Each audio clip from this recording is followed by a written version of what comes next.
Look at your hand. You see its familiar shape, the lines on your palm, the subtle play of light and shadow across your skin. It feels solid, real, unquestionably there. Now watch a magician at work. Cards flutter and merge in a seamless, impossible dance, your eyes tracking a red queen that vanishes only to reappear tucked safely in your own pocket. The world you perceive in both moments, the mundane solidity of your own flesh and the beguiling impossibility of the trick, shares a profound and unsettling secret. Neither is a direct feed from the outside. Both are exquisite, real-time fabrications, a show staged entirely inside the dark theater of your skull. This is the central, vertiginous truth of human experience. The reality you navigate daily is not a pristine broadcast of the external world but a brain-built illusion, a sophisticated simulation rendered from fragmentary data. Your senses are not windows, they are narrow keyhole portals. Your eyes capture nothing but a chaotic storm of photons, your ears mere vibrations in the air, your skin differentials in pressure and temperature. This raw data is ambiguous, incomplete, and overwhelming. To make sense of it, your brain does not passively receive, it actively constructs. Consider a simple optical trick, two lines of identical length, one flanked by arrows pointing inward, the other with arrows pointing outward. They appear radically different. Your eyes send the same basic signal, but your brain, applying its hardwired rules of perspective and depth, insists on interpreting them as different. It overrides the data with its own best guess. This is not a bug in the system, it is the system's core function.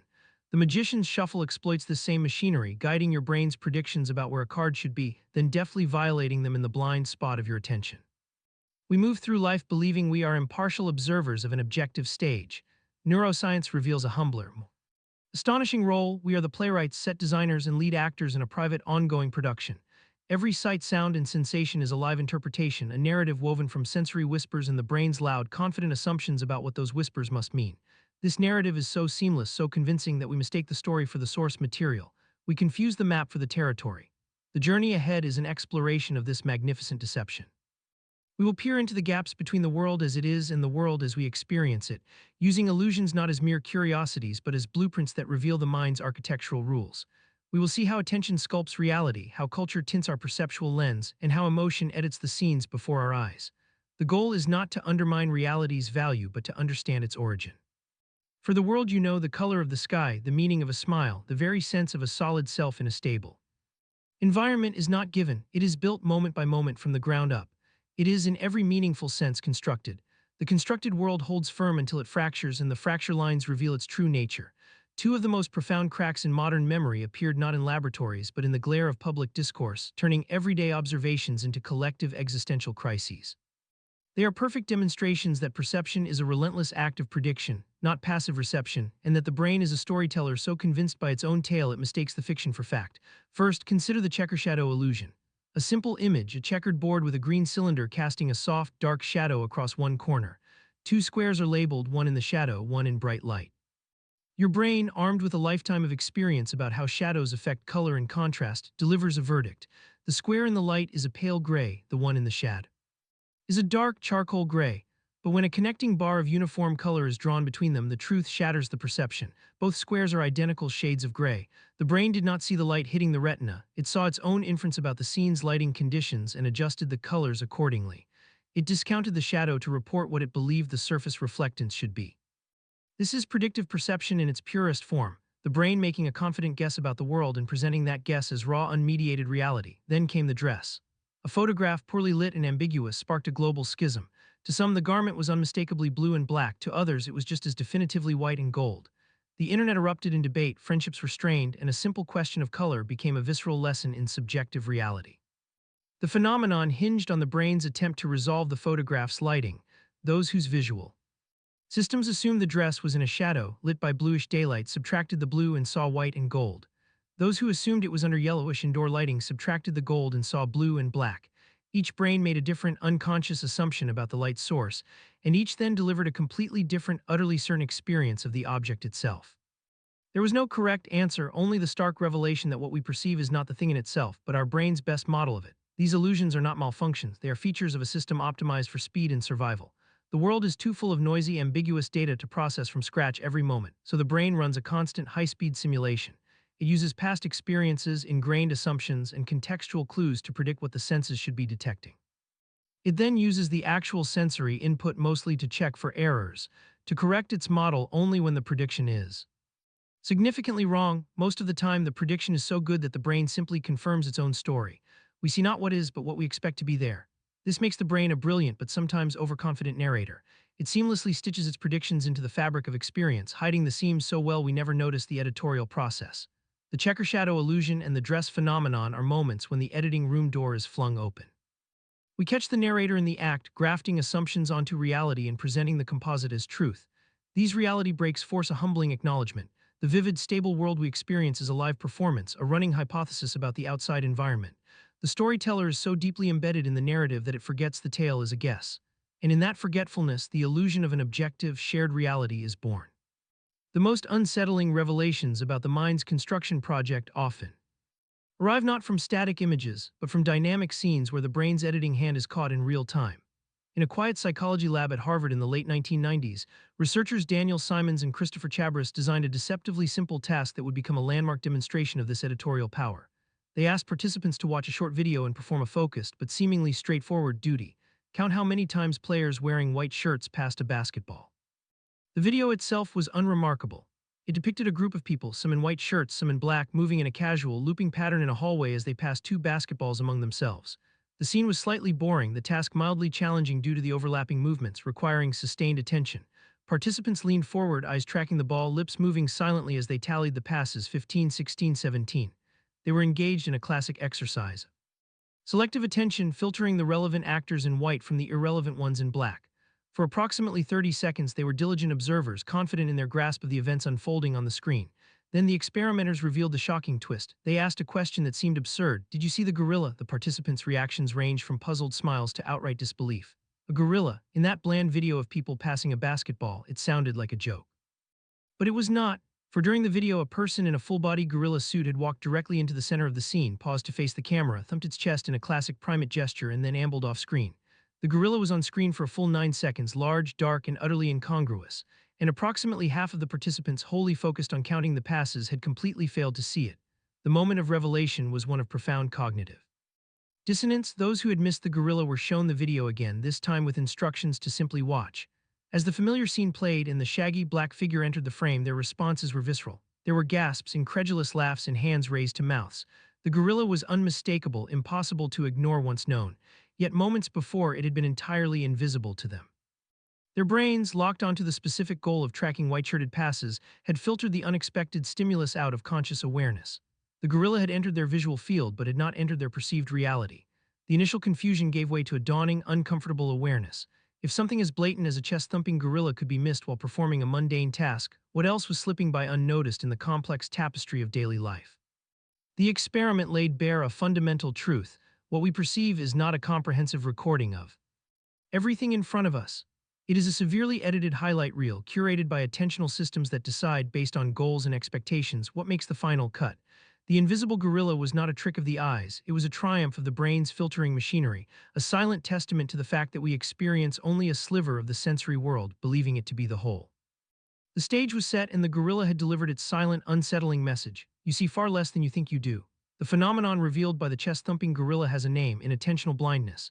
It is the failure to notice a fully visible but unexpected object or event because attention is engaged on another task or stimulus.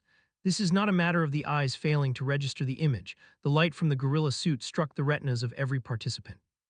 It is a matter of the brain's processing systems, overwhelmed by the flood of incoming data, making a critical editorial decision. The gorilla was deemed irrelevant to the assigned task of counting passes and was therefore filtered out before reaching conscious awareness.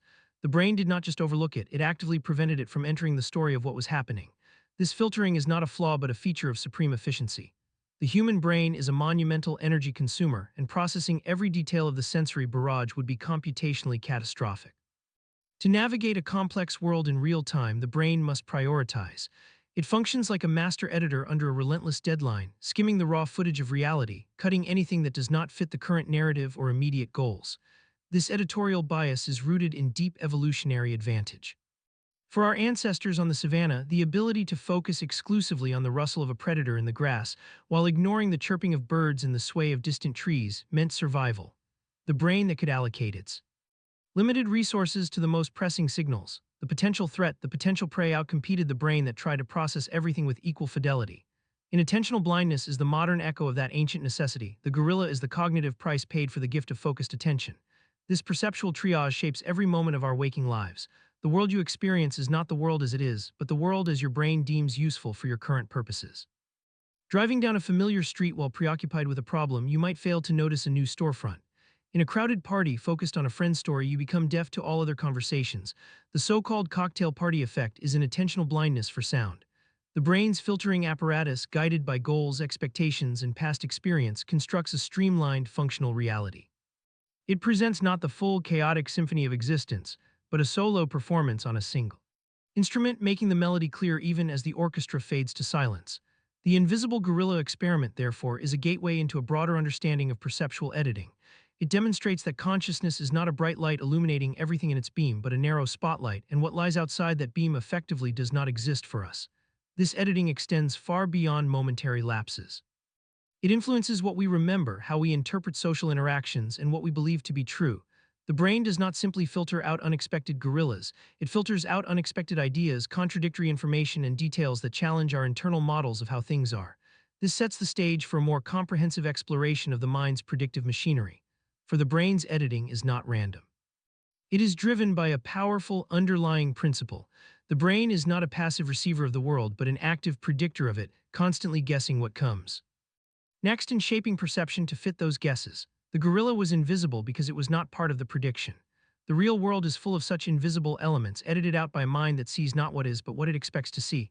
If the brain is an editor, then what is its guiding principle? The invisible gorilla revealed the final cut, but the real mystery lies in the editing room itself, the rulebook used to decide what stays and what goes. That rulebook is not one of simple filtering. It is a dynamic, relentless process of anticipation. Modern neuroscience offers a compelling framework for this process, predictive processing.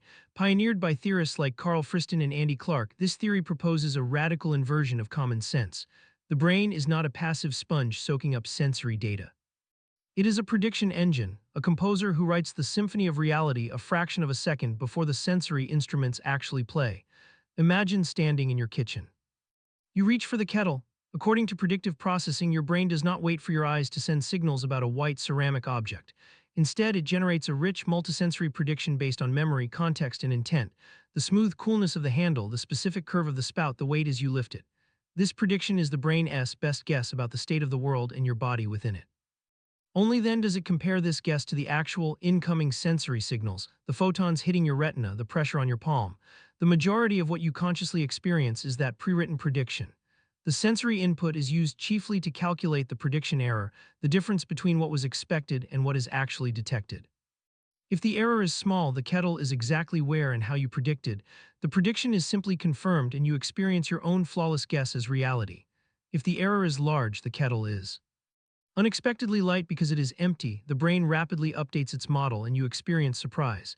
This framework suggests a staggering ratio. Vision, our primary sense, might be as much as 80% internal prediction and only 20% external input. We do not see light, we see our brain's informed speculation about the causes of that light. The world is not built up from sensory fragments. It is generated from the top down, with sensory data serving as corrective feedback to keep the generative model honest.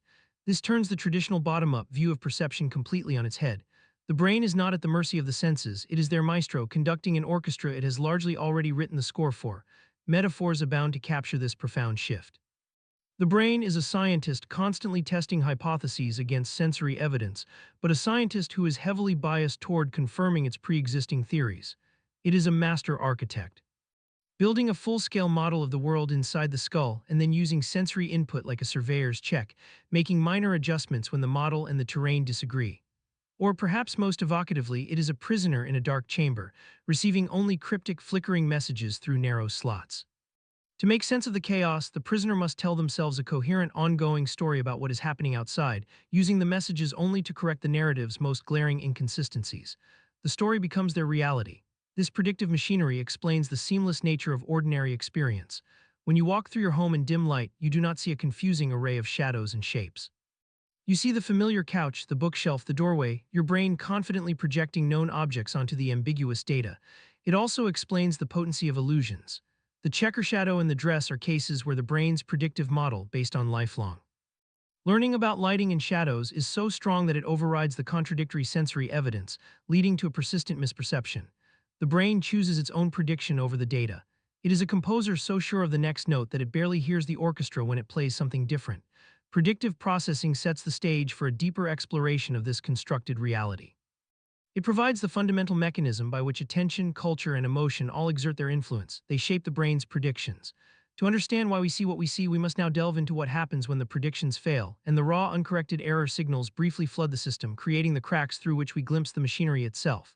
The predictive brain is a brilliant strategist, but its confidence is its greatest vulnerability. When its guesses about the world are wrong, the resulting prediction errors, the glaring mismatches between expectation and reality can briefly overwhelm the system. In those moments, the illusion falters, and we experience the raw, unvarnished strangeness of sensory data before the brain hastily constructs a new, coherent story. These failures are not mere glitches, they are the very windows through which we can observe the predictive machinery at work, and they often manifest as the captivating phenomena we call illusions. Consider the classic rotating mask illusion. A hollow mask of a face, say Albert Einstein, spins slowly. As the concave back of the mask turns to face the viewer, something paradoxical occurs. Instead of seeing a hollow cavity, most people vividly perceive a normal, convex face continuing to rotate toward them. The brain's prediction, forged from a lifetime of encountering solid, forward-facing human faces, is so powerful that it overrides the actual sensory cues of shadow and depth. The prediction error signals screaming concavity are suppressed or reinterpreted to fit the dominant model. The brain literally hallucinates a nose where there is a hole, so strong is its prior belief that faces protrude. This is predictive processing in a state of stubborn insistence, where top-down expectations utterly dominate bottom-up evidence.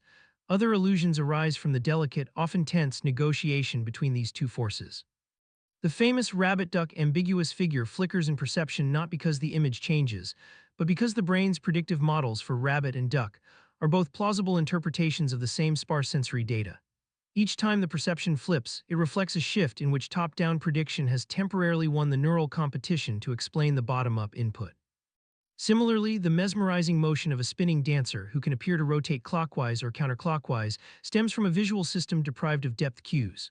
The brain, lacking definitive sensory evidence, settles on one predictive model of her posture and direction, then clings to it until attention wavers or a cue prompts a recalculation. The illusion lies in the brain's certainty about its guess, even as the guess itself is arbitrary. This constant balancing act between top-down prediction and bottom-up sensory data is the core dynamic that shapes every moment of experience. The brain is forever walking a tightrope. Lean too far toward top-down dominance, and you get persistent illusions, hallucinations, or delusions. The internal model becomes unmoored from external reality. Lean too far toward bottom-up processing, and you become overwhelmed by a blooming, buzzing confusion of raw sensation, unable to act or make sense of the world, as can happen in certain psychotic states or sensory overload. Healthy perception exists in the optimal zone, where predictions are strong enough to provide stability and meaning, but flexible enough to be updated by significant prediction errors. The implications are profound. It means are experienced. Reality is always a weighted blend, a compromise between what we expect and what our senses report. The reality of a serene forest walk is mostly your brain's prediction of dappled light, rustling leaves, and bird calls, confirmed by fleeting sensory checks. The shock of stepping on a hidden thorn is a massive prediction error that violently updates the model, injecting a burst of raw bottom-up pain and surprise into the narrative. Most of the time, the blend is so skillful we cannot discern the ingredients. We move through a world that feels solid and given, unaware that it is a live negotiation, a best-fit interpretation rendered in real time. Thus, illusions are the stress tests of this system. They are scenarios where the brain's usual, efficient compromise breaks down and its interpretive choices are laid bare. They show us that what we perceive is never the world itself, but the brain's most persuasive story about the world, a story authored by past experience, current context, and deep biological imperatives. The spinning face, the flipping rabbit duck, the dancer who changes direction, each is a fleeting glimpse into the editorial room where the sensory manuscript is ruthlessly rewritten into the familiar novel of everyday life. In these moments, the composer hesitates, the predicted note clashes with the played note, and we hear just for a second the dissonance that is usually so perfectly silenced. A hollow mask spins, and a face emerges from empty air. A silent mouth forms the syllable ga, but when paired with a video of lips saying ba, the brain hears da. Two people stand in a distorted room, and one becomes a giant while the other shrinks to doll-like proportions. These are not mere party tricks or glitches in the system. They are precise diagnostic tools, revealing the fundamental rules the brain uses to construct reality. Illusions are the blueprints of perception, exposing the architectural principles of the mind's construction. Project, each one isolates a specific interpretive rule, demonstrating how the brain resolves ambiguity by applying assumptions forged by evolution and experience. Consider the Ames room, a trapezoidal space designed with cunning perspective. Viewed through a single peephole, it appears as a normal rectangular room. When two people of equal height stand in opposite corners, one appears monstrously tall, the other diminutive. The illusion works because the brain brings a powerful, non-negotiable assumption to the scene. Rooms have parallel walls, right angles, and level floors. Given that prior belief, the only way to make sense of the retinal image is to conclude that the people must be radically different in size. The brain chooses to hallucinate a size difference rather than abandon its deep-seated model of architectural space. This reveals a core perceptual rule. When sensory data conflicts with a strong prior belief, the prior belief often wins. The brain trusts its model of the world more than the fleeting evidence of the senses. The rotating mask illusion demonstrates a similar principle but applied to the most socially critical object in our environment, the human face. The brain possesses an exceptionally strong prior for faces being convex, projecting outward. When presented with the concave interior of a mask, the visual system rebels. It inverts shadows and contours, creating the vivid, compelling perception of a normal face that seems to follow the viewer, its nose protruding impossibly from hollow space. This illusion lays bare the brain's hierarchical processing. High-level object recognition. A face dictates the interpretation of low-level features, shading, and edges. The rule is clear: known object categories override ambiguous local details. The prediction is so potent it becomes the percept, even when it requires perceiving emptiness as substance. Then there is the McGurk effect, an illusion not of sight but of sound, showcasing the multisensory integration fundamental to perception. When auditory information of a syllable like ba is paired with the visual information of lips forming a different syllable like ga, the brain does not hear either one. It hears a third, compromised sound, da. This occurs because the brain is constantly combining streams of sensory data to form a single, coherent event. The rule exposed here is one of sensory fusion. When information from different senses conflicts, the brain seeks a solution that best explains all available data, often creating a hybrid perception. It privileges the most likely single cause in the world over the fidelity of individual sensory channels. Vision, being our dominant sense, often weighs heavily in these negotiations, literally changing what we hear. Each of these illusions acts as a controlled experiment, isolating a specific cognitive mechanism. The Ames room reveals the power of geometric priors. The rotating mask unveils the dominance of object-based predictions. The McGurk effect demonstrates mandatory multisensory integration. Together they argue that perception is a process of inference, not reception. The brain is a detective at a crime scene, using sparse, ambiguous clues, sensory signals, to reconstruct the most likely story, the percept. The illusions arise when the clues are cleverly staged to lead the detective to an incorrect, yet internally consistent, conclusion. Therefore, to dismiss illusions as mere curiosities is to miss their profound significance. They are not failures of perception but triumphs of its underlying logic. They show the brain doing exactly what it evolved to do, generating a useful, stable model of the world with breathtaking speed, using every shortcut and assumption at its disposal. In the seamless perception of everyday life, these rules operate invisibly, weaving their magic below the threshold of awareness. But in the stark, engineered contradictions of illusions, they step into the light. We are not seeing the world break, we are seeing the rules of its assembly. These blueprints show that what we experience is never a direct transcript of reality, but a masterfully edited reconstruction, guided by a set of deep, unspoken principles that prioritize coherence, stability, and survival over literal truth. The brain's predictive machinery is a powerful composer, but it requires a conductor to manage the orchestra of reality. That conductor is attention, a finite, precious resource that dictates which parts of the sensory symphony are amplified and which are silenced. Inattentional blindness, first revealed by the invisible gorilla, is not a rare failure of this system. It is its fundamental operating principle. Attention acts as a cognitive spotlight, illuminating a narrow circle of the world in vivid detail while casting everything else into profound shadow. What lies outside that beam does not merely fade. For all practical purposes, it ceases to exist in our conscious reality. This selective focus is both our greatest cognitive asset and our most exploitable vulnerability, shaping everything from mundane errors to life-altering accidents. Consider the act of driving, a complex task that feels automatic until the spotlight of attention is misdirected. A driver engrossed in a heated conversation on a hands-free phone approaches a four-way intersection. Their eyes are open, scanning the road. Yet when a motorcycle legally proceeding through the intersection enters their path, the driver fails to brake. The collision report often cites the chilling phrase, "I looked, but I didn't see it." This is not necessarily a lie. The driver's visual system registered the motorcycle, but their attentional resources were consumed by the cognitive load of the conversation. The brain, prioritizing the linguistic and emotional content of the call, deemed the motorcycle an irrelevant stimulus and filtered it out before it could reach conscious awareness. The spotlight was fixed on the internal narrative of the discussion, leaving the external world of oncoming traffic in the dark. Such accidents are tragic testimonials to the limits of our multitasking abilities, revealing that attention is not infinitely divisible. It is a single beam, and when it is pointed inward, the external world becomes a landscape of potential gorillas. This same cognitive vulnerability is the magician's most powerful tool. A master magician is a psychologist of attention, a director who expertly manipulates the audience's spotlight. The classic sleight of hand, where a coin seems to vanish from one hand and appear in the other, does not rely on speed that outpaces the eye. It relies on misdirection, the deliberate guiding of attention to a point of interest so that a crucial action elsewhere becomes invisible.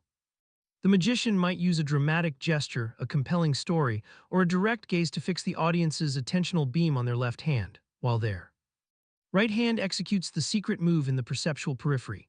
The brain, focused on the left hand, predicts that any important action will occur there.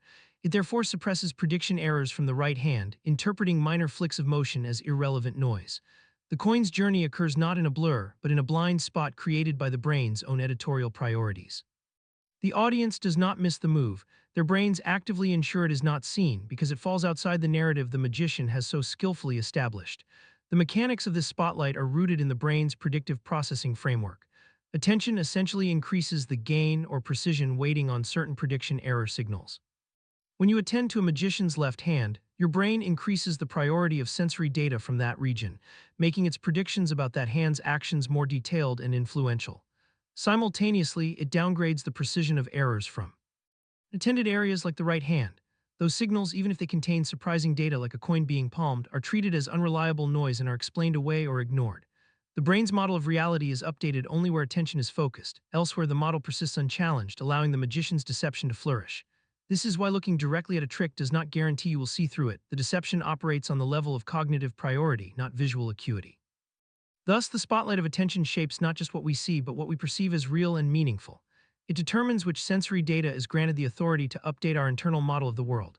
A person anxiously searching for their keys will overlook the mail on the table, not because it is invisible, but because their brain has categorized it as irrelevant to the urgent predictive model of find keys. The keys, when finally spotted, feel discovered in reality. Truth, they have been promoted from the background of unattended sensory noise to the foreground of conscious perception. Our reality is a constantly shifting hierarchy of relevance, curated by this narrow, powerful beam. Understanding this spotlight reveals the profound fragility of our perceived world. It is a curated exhibition, not an exhaustive catalog.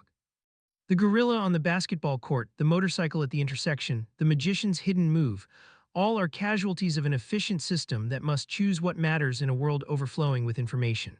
This selective vision is the price of a focused mind.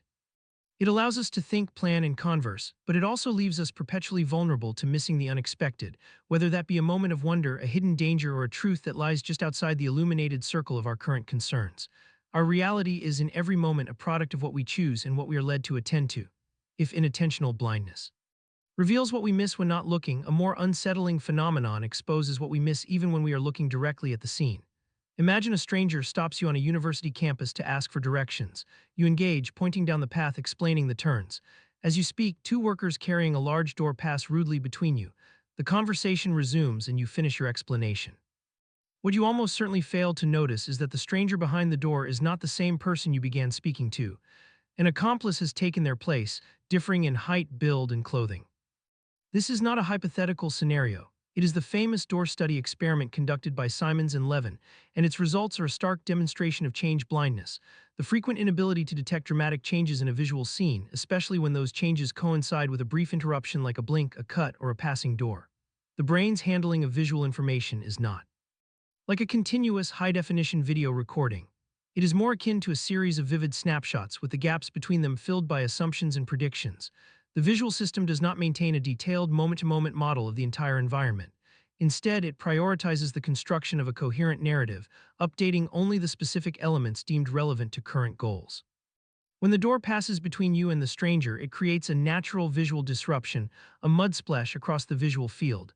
The brain, focused on the goal of providing directions, treats the post-door moment as a continuation of the same event. It assumes stability unless given a specific reason to suspect otherwise. Since the stranger's role in the narrative, the person receiving directions, has not changed, the brain seamlessly integrates the new actor into the existing story, failing to register the swap. The change is not filtered out due to inattention to the person, it is missed. Because the brain's model of the social interaction remains intact, and no prediction error is flagged as significant enough to warrant a costly update. Digital tests make this phenomenon even more explicit. In a classic experiment, viewers are shown an image that flickers repeatedly between two versions, A and B, with a brief gray screen between each flicker. Version B is identical to A except for one major alteration. A building might disappear from a cityscape, the color of a car might change, or a central object might shift position. Despite staring directly at the image, viewers often take an agonizingly long time to spot the difference. The flicker introduces a reset, a moment where the visual system is forced to re-anchor its snapshot. But because the brain assumes scene continuity, it dedicates its resources to finding coherence, not discrepancies. It compares the overall gist and layout, and if they match, it confidently assumes the details are the same. The change is hiding in plain sight, obscured by the brain's efficient but lazy commitment to a stable world. This reliance on a just-in-time updating system has profound implications for memory and awareness. It suggests that our sense of a continuous, detailed visual present is a compelling illusion. We feel we are aware of our entire field of view, but in truth we are aware of a schema, a rough sketch filled with a few high-resolution details where our attention is focused. Everything else is represented by vague, generic placeholder information based on past experience and context. When a change occurs outside the focal point of attention, there is no detailed prior representation to compare it against, so no conflict is detected. Our memory of a scene is not a photographic imprint. It is a reconstruction from these sparse notes, making it highly susceptible to suggestion and error. We do not remember what was there, we remember what our brain assumed should have been there. In daily interactions, change blindness underpins both minor social gaffes and significant misunderstandings. Failing to notice a colleague's new haircut, not seeing that furniture has been rearranged in a familiar room, or missing an edit in a film are all mundane examples. On a deeper level, it reveals how our perception of social constancy is partly a construct. We believe we track the people around us as continuous entities, but our brains are content to maintain the idea of the person within the social script, often neglecting the visual specifics unless they become narratively important. This cognitive shortcut enables smooth interaction but also makes us vulnerable to manipulation, from cinematic cuts that hide continuity errors to more malicious deceptions that rely on our inherent trust in a stable backdrop. Change blindness, therefore, is the final piece in the puzzle of perceptual editing. It shows that the brain's quest for a stable, coherent reality is so relentless that it will ignore blatant alterations to maintain that stability. The world we experience is not a meticulously updated live feed. It is a dynamic collage patched together from fleeting glances and firm assumptions, where only the pieces under the spotlight of attention are guaranteed any fidelity. The stranger behind the door is not seen because, to the brain constructing your reality, he was never gone. The continuity of the story mattered more than the facts of the cast, revealing once again that what we perceive is not the world as it is, but the world as we need it to be: consistent, manageable, and seamlessly whole even when it is not. The brain's predictive machinery does not operate in a vacuum. Its models, priors, and guesses are not forged solely by individual experience, but are profoundly shaped by the invisible architecture of culture and language. The reality you perceive, the very categories into which you sort colors, space, and objects, is not a universal given but a culturally constructed consensus. Your perceptual system is tuned from infancy by the linguistic and social environment, creating distinct lenses through which different human beings literally see different worlds. The illusion of an objective reality fractures once more, this time along the fault lines of human society. Consider the Himba people of northern Namibia. To an English speaker, the spectrum of green and blue is divided into distinct categories. Green is green, blue is blue. For the Himba, whose language has a single word, Zuzu, for both green and blue but multiple precise words for shades of green, this categorical boundary is meaningless. In a classic experiment, Himba participants were shown a circle of 11 green squares and one blue square. They struggled to pick out the odd one. The blue square did not pop out as a distinct category. Conversely, when shown a circle of green squares where one was a slightly different shade of green, a distinction trivial to English speakers, the Himba spotted it instantly. Their language had trained their perceptual systems to prioritize differences within the green spectrum, making them exquisitely sensitive to variations that others overlook, while rendering a blue-green contrast less salient. Their brains predicted a world of nuanced greens, and that prediction shaped what they saw. Color, one of the most basic elements of visual reality, is not an inherent property of light but a cultural negotiation. Direction and space are similarly molded by language. Speakers of English and other Indo-European languages primarily use an egocentric relative frame of reference, left, right, front, back, based on their own body orientation. The Gugu Yimithir people of Queensland, Australia use an absolute cardinal direction system exclusively. In their language, there is no left or right. Instead, one would say, there is an ant on your north leg, or move the cup to the south-southwest. From childhood, Gugu Yimithir speakers develop an impeccable subconscious sense of cardinal directions, maintaining a constant internal compass regardless of movement or environment. Their perception of space is fundamentally geocentric, not egocentric. They experience the world as a fixed, oriented map with themselves moving across it, rather than a world that rotates around them. This linguistic framework rewires spatial cognition, influencing not just speech but memory and imagery. They recall scenes based on their cardinal orientation. Their reality is anchored to the eternal poles, not the fleeting self. Even the perceived qualities of inanimate objects are filtered through grammatical structures. In languages with grammatical gender like Spanish, French, or German, nouns are assigned masculine or feminine articles. This seemingly arbitrary classification exerts a subtle but measurable influence on thought. In experiments, when asked to describe a key Spanish speakers, where key is feminine, la lave were more likely to use words like intricate, little, or lovely. German speakers, where key is masculine, der Schlüssel favored words like hard, heavy, or jagged. For a bridge, which is feminine in German, die Brücke, but masculine in Spanish, el puente, the pattern reversed. The grammatical gender, a feature of language, bleeds into the perception of the object's attributes, shaping the metaphors and associations that spring to mind. The brain, in its quest to bind words to concepts, absorbs these gendered cues, allowing them to tint the very character of things. These examples converge on a single profound conclusion: reality is culturally constructed. The brain's predictive models are built from the raw materials provided by one's linguistic and social milieu.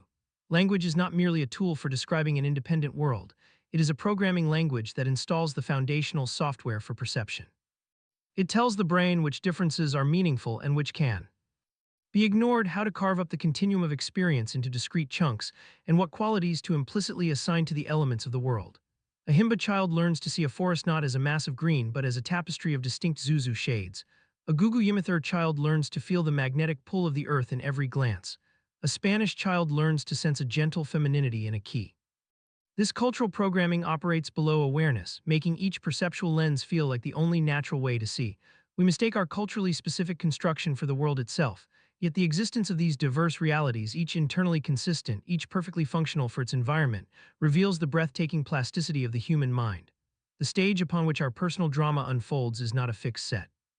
Its colors, its spatial coordinates, even the perceived nature of the props, are built from a cultural blueprint. We are not just the playwrights of our private reality, we are writing in a language and with a set of narrative conventions that our culture taught us long before we knew we were holding a pen. The final shared illusion is that we all see the same world. In truth, we are each living in a subtly and sometimes radically different simulation shaped by the words we learn to call things home. The world does not enter the mind as neutral data. It arrives already colored, weighted, and shaped by the silent, pervasive force of emotion. Fear can paint a shadow as a predator, joy can make a crowded street feel like a festival, and grief can drain the vibrancy from a sunset. Emotions are not mere reactions to what we perceive. They are active, powerful filters that determine what we perceive in the first place, sculpting the raw material of sensation into a reality that aligns with our inner state. Feeling is not a consequence of seeing, it is a fundamental part of the seeing itself, a lens that can sharpen, distort, or entirely rewrite the scene before our eyes. Consider the primal emotion of fear. In a state of anxiety, the brain's predictive models shift into a hypervigilant mode, prioritizing the detection of potential threats. Studies using visual search tasks illustrate this starkly. Participants who are made to feel fearful through subtle cues, unsettling music, or recalled memories become significantly faster at spotting angry or threatening faces in a crowd of neutral expressions and quicker to identify snake-like shapes among coils of rope. The emotion acts as a perceptual tuning fork, increasing the gain on sensory signals that match the fearful prediction. The brain, expecting danger, allocates resources to confirm that expectation, making threatening stimuli literally more salient, more likely to pop out of the background.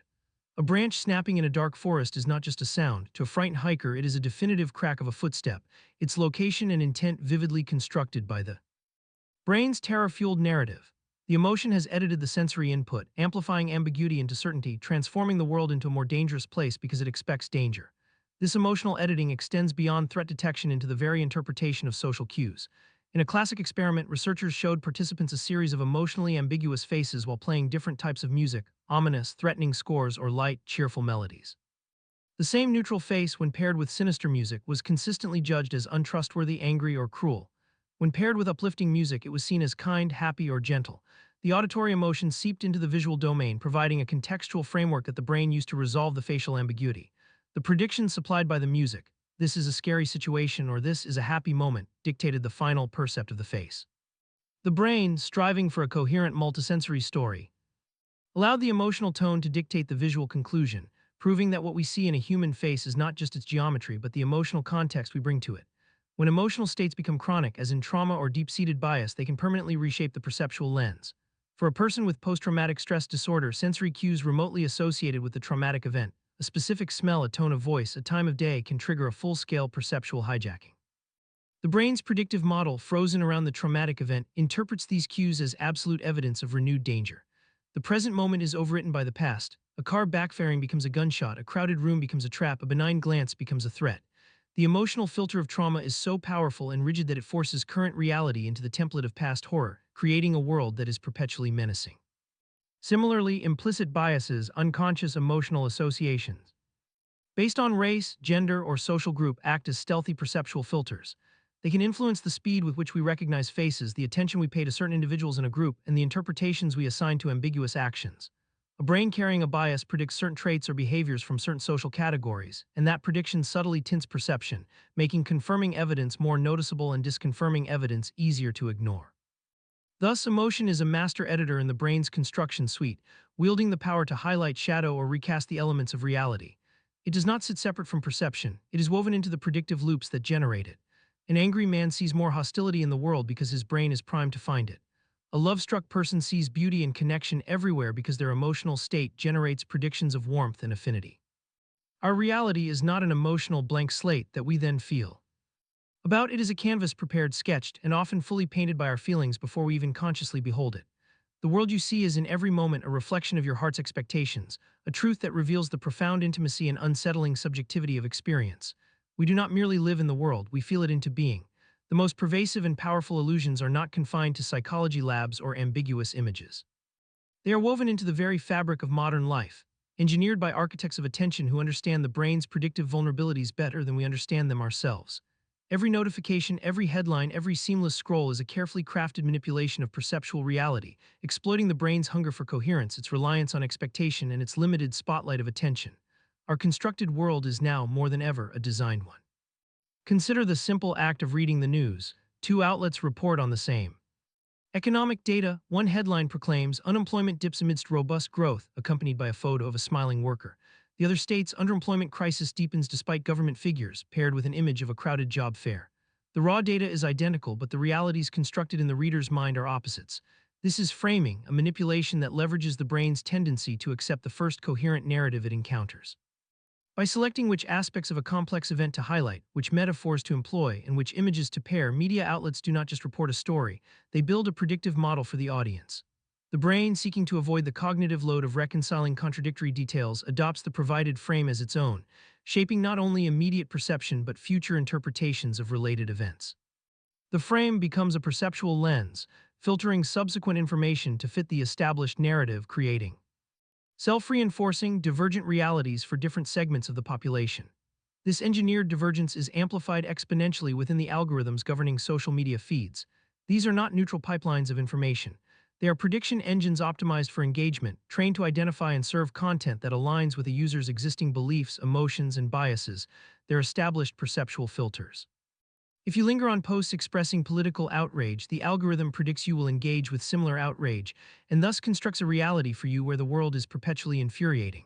If you engage with wellness content, it builds a reality of perpetual self-optimization. The result is a personalized perceptual bubble, a hall of mirrors where every reflection confirms the brain's prior expectations. Prediction errors, facts, or perspectives that challenge the bubble are systematically filtered out by the code, never reaching the spotlight of attention.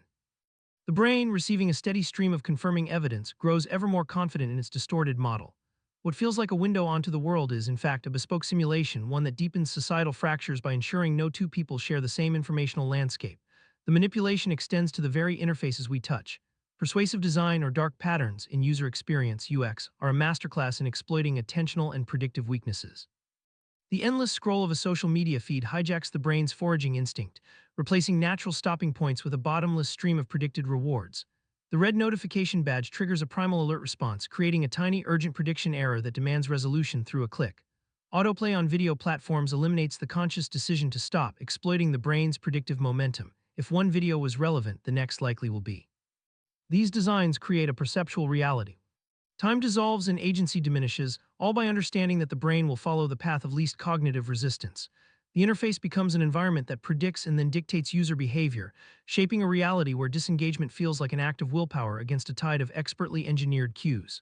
These modern manipulations are so effective because they do not fight the brain's construction mechanisms, they co-opt them. They provide the priors, steer the spotlight, and validate the emotions that the brain uses to build reality. A headline frames the priors. An algorithm curates the sensory input to minimize disruptive prediction errors. An app interface directs the spotlight of attention with irresistible precision. Together, they form an externalized perceptual system, outsourcing parts of the brain's storytelling function to entities with their own agendas. The constructed world is no longer solely an internal production. It is a collaborative project, and we are often the unwitting participants providing the cognitive labor that solidifies a reality designed for someone else's benefit. Thus, the final sobering layer of the illusion is its intentional engineering. We are not just blind to gorillas and changing strangers, we are blind to the hands that gently, persistently guide our gaze. The vulnerabilities revealed by inattentional blindness, change blindness, and emotional filtering are the very levers pulled in the shadows of our digital and media landscapes. To perceive this is to recognize a new dimension of the grand illusion. Our reality is not only constructed by our brains, but is increasingly and often invisibly architected by systems that know our minds better than we do. The question shifts from what is real, to who is constructing my reality, and to what end. Consider the last vivid memory you recalled, the warmth of a childhood kitchen, the sting of a past rejection, the precise layout of your first apartment. It feels like a file retrieved from a mental archive, a stable recording of what happened. Now consider the feel of your shirt against your skin, a sensation you were unaware of until this sentence directed your attention to it. Or the faint hum of electronics in the room, a sound that existed in your auditory field but outside your conscious reality until now. These are not separate phenomena, the memory, the unnoticed touch, the silent sound. They are threads in the same tapestry woven by the same loom. They are all manifestations of the grand, unifying illusion that every aspect of your conscious experience, memory, sensation, attention, and perception itself, is a dynamic, real-time construction, a functional simulation run by the brain to keep you oriented in a world you can never directly know. Memory is not a replay. It is a reconstruction, a scene staged anew each time you recall it. The brain does not store perfect snapshots, it stores key elements, the gist, the emotional tone, a few salient details, and then upon recall, rebuilds the event using those fragments plus current context, beliefs, and even suggestions from others. Each recollection subtly alters the memory, rewriting the past to better fit the present. That stable cinematic memory of your graduation or first kiss is a fresh production, a plausible story your brain tells based on the best script it can assemble from damaged, editable source material. It is a simulation of the past, rendered with the same predictive confidence as the simulation of the present. Your senses, the supposed conduits to the outside world, are not impartial reporters. They are selective data streams providing the brain with ambiguous low-bandwidth signals. The raw input is a chaos of photons, pressure waves, and chemical gradients. The rich symphony of sight, sound, and smell you experience is the brain's interpretation of that chaos, a best-guess narrative about what must be causing it. The feeling of a solid chair beneath you is not the direct transmission of atomic structure. It is the brain's confident prediction of support based on pressure patterns and visual cues. Every sensation is already a conclusion, not a datum. Attention, that spotlight we direct with such feeling of agency, is itself a product of the simulation. You do not choose what to attend to in a vacuum. Your attentional beam is guided by predictions, what is likely to be important based on your goals, your emotions, and the cultural scripts running in the background. The feeling of noticing something is the moment the brain promotes a particular prediction error to conscious awareness, updating the simulation to incorporate a new, salient element.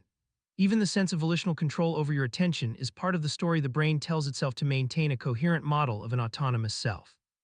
Perception, then, is the final, integrated output. It is the live simulation, the user interface. This interface is not designed for accuracy but for utility. It hides the rendering latency, fills in the blind spots, smooths over contradictions, and presents a stable, object-filled world where you are a continuous entity moving through continuous space. It is a brilliant, energy-efficient hack. The brain is not building a perfect model of reality, it is building a good enough model to guide action, ensure survival, and facilitate social cohesion. The occasional glitches, the illusions, the blindness, the biases are not failures. They are debug messages revealing the underlying code, a set of rules that prioritize speed, coherence, and relevance over photographic truth. This is the grand illusion. You are living inside a constantly updated, predictive simulation.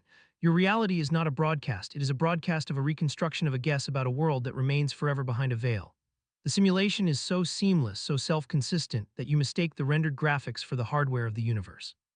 You are the player and the played, the dreamer and the dream, navigating a world that feels utterly real precisely because every part of you, from your oldest memory to your newest sensation, is collaborating to sell you the story. It is a functional, beautiful, and necessary deception. The world you know is not flawed, it is fabricated, and its genius lies in the fact that you never feel the fabric. The realization that reality is a construction does not diminish its power. It transforms our relationship to it. To know that the stage is built of guesswork and narrative, that the props are painted by culture and emotion, and that the spotlight is guided by unseen hands is to awaken within the dream. This awakening is not an endpoint, but a beginning, an invitation to question the very fabric of experience, to peer behind the curtain not with despair, but with curiosity. For if our reality is assembled, then every assumption, every certainty, becomes a potential site for inquiry. Grand illusion, once seen, becomes a lens through which to examine everything from personal awareness to the architecture of society itself. On a personal level, this knowledge is a tool for radical self-awareness. Recognizing that your perceptions are filtered predictions allows you to question your immediate reactions. That surge of anger in a traffic jam, the instant judgment of a stranger's expression, the sinking feeling of certainty that a situation is hopeless. These are not pure readings of the world.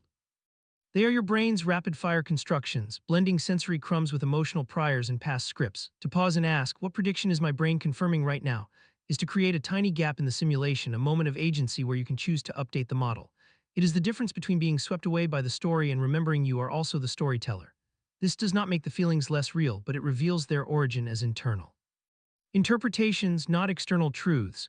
Mindfulness, in its deepest sense, is the practice of observing the construction process in real time, watching the sets being built and dismantled without immediately moving in to live in them. Societally, the implications are both cautionary and clarifying. Our collective realities, our political divides, our economic beliefs, our shared myths, are also constructions, vast interlocking simulations built from shared language, media narratives, and cultural priors. The chasm between opposing worldviews is not merely a disagreement over facts. It is often a clash between entirely different predictive models of how the world works, each self-reinforcing and resistant to errors that threaten its coherence. Understanding this can drain some of the venom from conflict. It allows us to see the other not as blind or evil, but as operating within a different, internally consistent simulation, one shaped by a distinct stream of curated information and emotional framing. The path to dialogue, then, may lie not in shouting facts into a fortified model, but in gently introducing prediction errors, experiences, stories, or perspectives that the other model cannot easily explain away, creating cracks where new understanding might grow. This awareness also arms us against manipulation. When we know that our attention is a scarce resource, that our emotions color our perceptions, and that our brains crave coherent narratives, we can view the landscape of media, marketing, and technology with clearer eyes. The endless scroll, the outrage-inducing headline, the algorithmically sealed bubble, these are not neutral features. They are exploits carefully designed to hijack our perceptual machinery for engagement, profit, or power. To recognize the grand illusion is to install a cognitive firewall, to cultivate a healthy skepticism toward the realities being sold to us. It encourages us to diversify our informational diets, to seek out dissonant viewpoints deliberately, and to question who benefits from the particular world we are perceiving at any given moment. The question shifts from "is this true?" to "why does this feel true and what is constructing that feeling?" The journey through the constructed world naturally points toward deeper mysteries. If the present is a simulation, what of the past? Memory, as we've glimpsed, is a reconstructive act, not a retrieval. Our personal histories are stories we tell ourselves, edited and rewritten with each telling. And what of belief, that deep, often unshakable sense of what is possible and real? Beliefs are the bedrock priors of our predictive models, the core assumptions that shape perception from the ground up. They are the invisible architects of our reality. To explore how memory and belief are themselves constructed is to delve into the very foundations of identity and knowledge, topics that beckon beyond this exploration of perceptual illusion. So we arrive at the lingering, haunting question that underpins the grand illusion: who or what is the constructor? Is it merely the biological brain, a 3-pound organ running survival software? Is it the culturally conditioned mind, a product of language and tradition? Or is there a you that exists apart from these processes, an observer of the simulation, perhaps even its silent director? The neuroscience suggests the first. The phenomenology of experience often insists on the last. This tension is the ultimate mystery. We are left with the dizzying, sublime paradox of being both the show and the only audience, the builder and the inhabitant of a world that feels absolutely real precisely because we are the ones building it. The final invitation, then, is to live with that question, to let it unsettle your certainties and expand your compassion, to navigate the magnificent, fabricated world not as a passive passenger, but as a conscious participant in its endless, astonishing construction.